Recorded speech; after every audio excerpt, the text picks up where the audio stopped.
네, 스님 안녕하세요. 네, 저는 칭찬은 두렵고 지적은 무섭습니다. 네. 스스로 해냈음에도 칭찬에는 의문이 들고 잘못한 걸 알면서도 지적을 받을수록 손발이 말을 안 듣고 마음이 벌집을 건드린 것 마냥 어지럽습니다.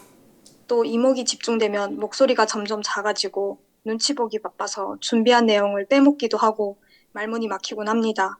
원인을 알고 싶고 더욱이 해결 방법을 알고 싶습니다. 스님의 답변 부탁드립니다.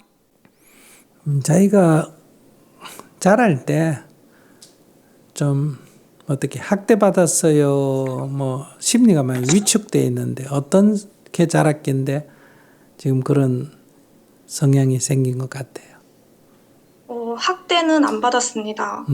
음, 제가 5살 때에 부모님이 이제 저를 이제 혼자 재워놓고 이제 포장마차를 하셨어요. 근데 음, 한 2년 정도 하다가 7살에 이제 아버지가 이제 외국에 돈 벌러 나가시고 엄마 혼자서 저를 키우면서 이제 혼자 키우시다 보니까 이제 삼시세끼를 챙겨주지 못하니까 방학 때마다 저를 이제 외할머니 댁이나 이모네 댁으로 보내지곤 했어요.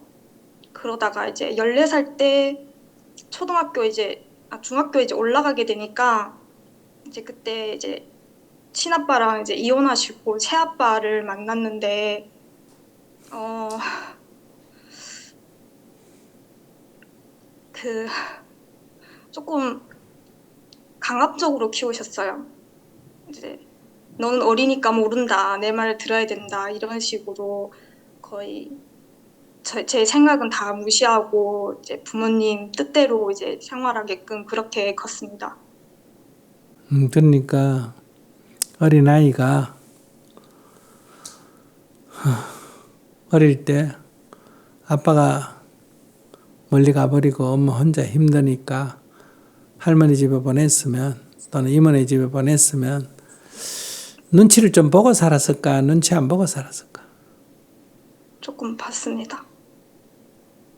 조금 봤을 것 같아. 어린애가 많이 눈치를 봤을 것 같아. 좀 많이 봤습니다. 또 엄마가 새아빠 만나가지고 새아빠가 엄격하게 사니까 자기가 사춘기 때 눈치를 많이 봤을까? 야단 맞을까 싶어 눈치를 많이 봤을까? 안 봤을까? 저의 심리를 많이 억압하고 살았습니다. 그러니까. 그런 게 이제 트라우마, 마음의 상처라 그래요. 거기에 대해서 이제 지금 그런 게 외부적인 조건이 다 없어져도 늘 옛날 그런 상태가 지금 나타나는 거예요. 그러니까 이거는 정신과 병원에 가서 심리 상담을 하고 트라우마 어릴 때 이렇게 마음이 위축이 되고 눈치 보고 혹시 쫓겨날까봐 혹시 버릴까봐 이렇게 칭찬이 들어도 내가 열등의식, 내가 부족하다고 생각해 칭찬이 들어도 불안하고 비판을 받으면 더 기죽고 이렇게 심리가 형성이 된 거니까 이거는 이제 마음의 상처를 치료하는 트라우마 치료하는 그런 치료를 좀 받아야 돼요. 무슨 말인지 알겠죠? 네. 그런데 이제 물론 이 마음을 이런 치료하는 게 이제 수행을 통해서 하지만은 자기는 그 마음의 상처가 너무 크기 때문에 스스로 치료하기가 매우 어렵다. 불가능한 건 아니지만 어렵고 두 번째는 효과의 면에 있어서는 그런 전문가들의 도움을 받는 게 훨씬 효과적이에요. 옛날에 제가 어릴 때는 이 체하면 뭐예요? 막 땀이 나고 막 얼굴이 파랗게 되고 이러거든요. 급체하면. 그러면 이제 우리 시골에서는 객귀 들었다. 지나가는 귀신이, 그러니까 떠돌이 귀신이 들어가지고 애가 갑자기 이렇게 됐다. 이렇게 말하거든요. 그러면 네. 이제 떳떳 불을 많이 떼가 방을 따뜻하게 이불을 덮어 씌워가 땀을 팍 흘리도록 합니다. 그 전에 칼을 입에다 이렇게 탁 대고 파란 콩알 3개를 입에 먹게 하고 칼에다가 물을 부으면서 이렇게 칼을 빼가 머리를 3번 하면서 예의 귀신아 물러가라 하고 칼을 마당에 던지거든요. 그러고 이제 그 콩알을 먹게 해요. 그러고 이제 이불을 덮어가 땀을 팍 흘리면 막 덜덜덜덜덜 떨고 애가 숨 넘어가는 것 같다가 막 탁 나와버려요. 그럼 이거는 이제 2가지. 이제 파란 콩알 먹는다는 게 어떤 이 체한 것에 움직이는 어떤 영향도 있을 거고, 그 다음에 이제 귀신을 쫓는다는 어떤 심리적인 안정감도 줄 거고, 그 다음 뜨거운 방에 이렇게 땀을 흘리게 하는 것은 몸의 긴장을 풀어주면서 위가 경직되어 있다가 움직이도록 해준 이런 효과가 지금 분석해 보면 있을 수 있겠죠. 그런데 옛날에는 이 방식으로 이걸 치유했는데 지금은 약국에 가서 가스 활명수나 뭐 하고 소화제하고 사서 먹으면 낫잖아, 그죠? 네. 그러면 자기는 옛날 거는 못 믿어서 그래요. 옛날 방식이 치료가 된다 하더라도 어느 게 더 쉬워요? 현재 방식이 쉽습니다. 그 쉬운 거 하는 게 나아요? 어려운 거 하는 게 나아요? 쉬운 거 하는 게 낫습니다. 그러니까 교회 다녀가 안수기도 받고 절에 가서 구병시식 하고 뭐 명상 치료하고 뭐 하고 하는 것보다 자기가 저렇게 트라우마가 심한 사람은 오히려 병원 치료 받는 게 더 손쉽다 이 말이에요. 제 말 이해하셨어요? 병원 네, 치료만 받아야 된다가 아니라 그게 치료 확률도 비교적 높고 시간도 짧게 걸리고 그래서 트라우마 치료를 하는 게 좋겠다. 그 다음에 이제 2번째는 그건 어릴 때다. 어릴 때라서 그 눈치를 본 거예요. 어른이 돼서는 별로 눈치 안 볼 텐데 어린 마음에 두려워서 눈치를 많이 봤단 말이에요. 그러나 이제 어른이 돼서 보니까 별거 아니에요.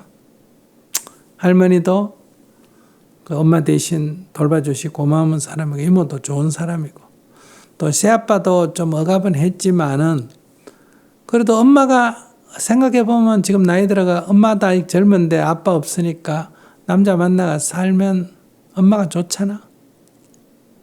엄마가 나를 위해서 혼자 살아라 하는 건 너무 이기적이잖아요. 엄마도 아직 자기 어릴 때는 젊은 여자인데 남자가 필요하잖아요. 그러니까 그렇게 해서 가정이 안정됨으로 해서 자기가 어쨌든 학교도 다니고 했잖아. 그러니까 아마 새아빠 성격이 그러니까 새아빠라는 새자 때문에 억압했다 하지만은 성격이 그런 사람일 뿐이지 그게 새아빠든 원래 아빠든 그게 중요한 건 아니에요. 성격이 그런 분이었구나. 이렇게 생각해 보면 어른의 입장에서 볼 때 별거 아니에요, 다. 그러나 어린아이한테는 이게 엄청나게 큰 상처가 된다 이 말이에요. 그래서 우리가 자라나는 어린아이들한테는 상처가 될 수 있게 있으니까 어른 생각대로 그렇게 함부로 하지 마라. 애들은 잘 보살펴야 된다 이렇게 말하는 거고 내가 이제 입은 상처를 치유할 때는 어른이 되어보니 별거 아니네. 다 고마운 분들이네. 이렇게 이제 자기가 기도를 해야 돼요. 엎드려 절을 하면서 뭐라고? 다 고마운 분들이었어. 엄마도 고맙고, 할머니도 고맙고, 이모도 고맙고, 새아빠도 고맙고, 아빠도 고맙고, 다 고마운 분들. 그들이 있어서 내가 원하는 만한 수준은 안 됐어요. 내가 원하는 엄마, 원하는 할머니, 원하는 아빠 수준은 안 되지만은 그래도 내가 여기까지 오는데 도움을 준 사람들이에요. 법륜스님 좋다 이래도 법륜스님 자기한테 아무 도움을 안 줬잖아. 근데 그들은 자기한테 도움을 준 거예요. 그러니까 아이고 그래도 내가 원하는 만큼 안 됐지만 저한테 도움을 주셔서 감사합니다. 감사합니다. 이렇게. 그리고 난 아무 문제가 없어. 내가 아무 문제가 없다는 거, 그들은 고마운 분이라는 거. 이걸 자꾸 되뇌이는 것은 이제 이 마음을 치료하는 수행이고, 그러나 자기는 좀 응급 환자이기 때문에 병원에 가서 상담 치료나 약물 치료가 좀 필요하다. 그러면 이게 조금 완화된다. 완전히 없어지지는 않지만 훨씬 좋아진다.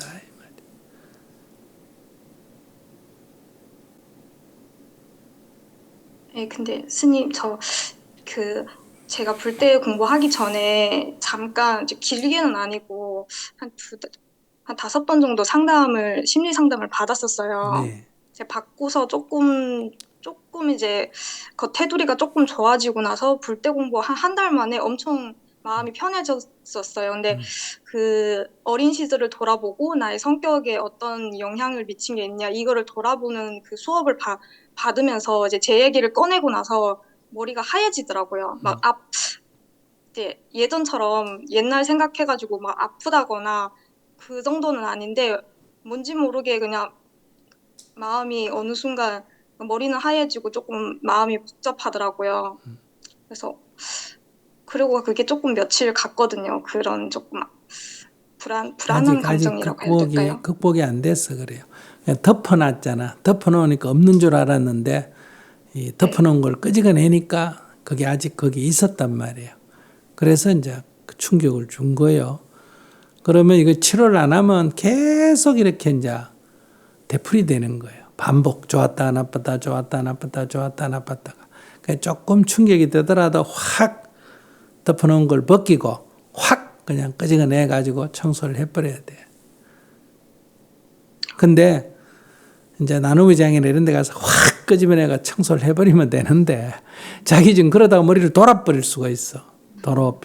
환자가 될 위험도 있다 이 말이에요. 무슨 말인지 알겠지? 감당을 못 해가지고. 그렇기 때문에 우선 병원에 가서 좀 치료를 받으면서 조금 응급치료를 한 뒤에 나눔의장 같은 데 가서 확 그냥 끄집어내가 드러내서 청소를 하는 게 좋지. 근데 이 수행이랑은 자기가 감당할 수가 있어야 돼. 감당을 못하는 충격은 이렇게 머리가 이렇게 가버려요. 그럼 정신병이 돌아가 정신병이 더 악화된다 이 말이에요. 그래서 깨달음장애나 나눔장 같을 때 정신질환자는 오지 마라고 하는 이유가 이거 병 치료하려다가 악화될 소지가 있어서 그래. 그러니까 자기가 조금 응급치료받고 불교대학 다니면서 조금 좋아진 뒤에 청소를 하는 게 좋아. 네, 스님, 제가 지금 또 새로 다시 이제 그 수업 때문에 다시 이제 상담을 받기로 했어요.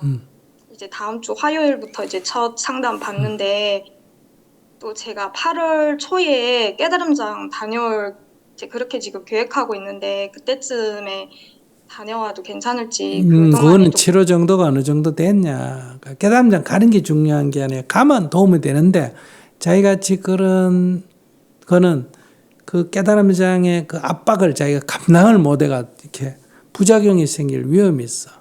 그럼 현재 상태 같으면 자기가 내 같으면 자기는 빠져라 이렇게 빼버려요.